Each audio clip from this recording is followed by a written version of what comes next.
राहुल की रैली में मोदी की जयकार, नारा लगाने वालों पर राहुल नाराज। गुस्से में राजस्थान का गुर्जर समुदाय, कांग्रेस की पदयात्रा को रोकने का ऐलान।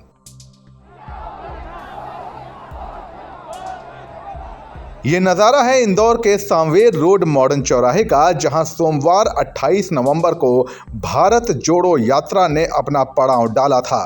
इस मौके पर कांग्रेस सांसद राहुल गांधी एक छोटी सभा को संबोधित कर रहे थे, मगर रंग में भंग तब पड़ गया जब दर्शकों में शामिल कुछ नौजवानों ने मोदी मोदी के नारे लगाने शुरू कर दिए।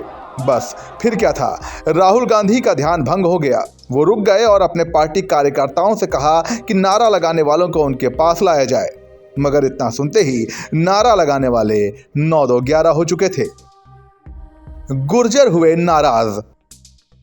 उधर राहुल गांधी की पदयात्रा से राजस्थान का गुर्जर समुदाय भी नाराज है। गुर्जर आरक्षण के मुद्दे पर राज्य की कांग्रेस सरकार के उदासीन रवैये से नाराज गुर्जरों ने ऐलान कर रखा है कि राहुल गांधी की भारत जोड़ो यात्रा को राजस्थान में रोका जाएगा।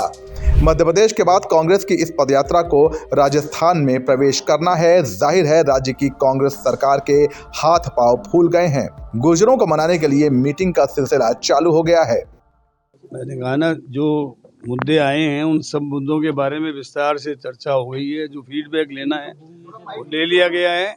अब कल 1 बजे दोबारा हम बैठेंगे, उस समय जो निर्णय लिया जाएंगे वो आपको विस्तार से बता दिए। देखिए, एक तो प्रक्रियाधीन एवं बैकलॉग भर्ती, दूसरा गुर्जर आरक्षण आंदोलन के पेंडिंग केसेज, देवनारायण छात्रवृत्ति योजना एवं गुरुकुल योजना, MBBS कोर्स में ट्यूशन फीस के आदेश, और वर्ष 2019 और 2020 में गुर्जर आरक्षण संघर्ष समिति के मध्य हुए समझौतों के संबंध में 5 बिंदुओं पर विस्तार से चर्चा हुई और डिसीजन जो भी होगा वो कल बताएंगे। लेकिन कई बार कोई इश्यूज रह जाते हैं तो व्यक्ति एजिटेट करने पर मजबूर हो जाता है।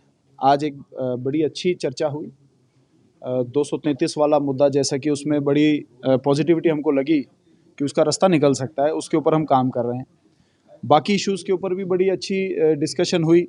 अभी मैं उसको, क्योंकि फाइनल डिसीजन लेना बाकी है, कल 1 बजे कमेटी की मीटिंग वापस रखी गई है और उसमें आज के मुद्दों पर जिन जिन के ऊपर एग्रीमेंट हो गया है, तकरीबन संघर्ष समिति को भी क्लैरिटी है कि किन के ऊपर एग्रीमेंट हो गया है और हमको भी क्लैरिटी है। लेकिन एक बार सब अधिकारियों के आगे सारे कानून नियमों को देखकर उनको कौन कौन को हम कर सकेंगे ये हम कल ओपनली डिक्लेयर कर देंगे। हम इसमें देरी नहीं करेंगे, 1 दिन का हम लोगों ने समय लिया। देखो, मांगे तो बहुत सारी थी, लेकिन मोटी मोटी जो सबसे पहली मांग है वो 233 बच्चों की नौकरी का है। 372 की नौकरी, कंप्यूटर अनुदेशक में जो 40% वाला जो बेंचमार्क है उसकी बात है। 1252 के जो बच्चे 350 लोग हैं बचे हुए, उनको स्थायीकरण करके, उनको जो MBC के हैं उनको स्थायीकरण करके प्रमोशन लिस्ट में वापस से नॉर्मल स्ट्रक्चर में लाने की बात है। देवनारायण बोर्ड की बात है, उसमें जो काम नहीं हो रहे उसकी बात है। बजट्स की है, स्कॉलरशिप्स की बात है, नर्सिंग 2013 की बात है, और भी बहुत सारी बातें हैं। राजमेस का जो ऑर्डर है जिसमें आपके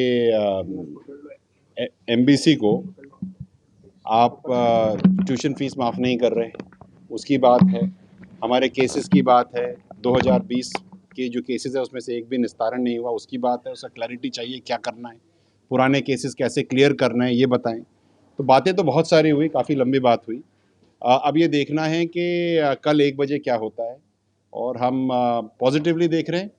एक्सपेक्टेशन है कि एक रिस्पॉन्सिबल गवर्नेंस की तरफ से एक रिस्पॉन्सिबल आंसर आएगा, जिससे हम रिस्पॉन्सिबली पूरे राजस्थान में काम कर सकें। यात्रा पर विवादों का साया। इससे पहले सचिन पायलट के यात्रा में नजर आने के बाद राजस्थान के CM अशोक गहलोत ने पायलट पर विवादित बयान देकर भारत जोड़ो यात्रा को विवादों में घसीट लिया था। अब एक के बाद एक इस तरह की घटनाओं से राहुल की यात्रा को वो निगेटिव पब्लिसिटी भी मिलने लगी है जिसके तलबगार वो हरगिज नहीं थे। आपकी क्या राय है, हमें कमेंट सेक्शन में बताइए और राजनीति की खबरों के लिए बने रहिए जनसत्ता के साथ। नमस्कार।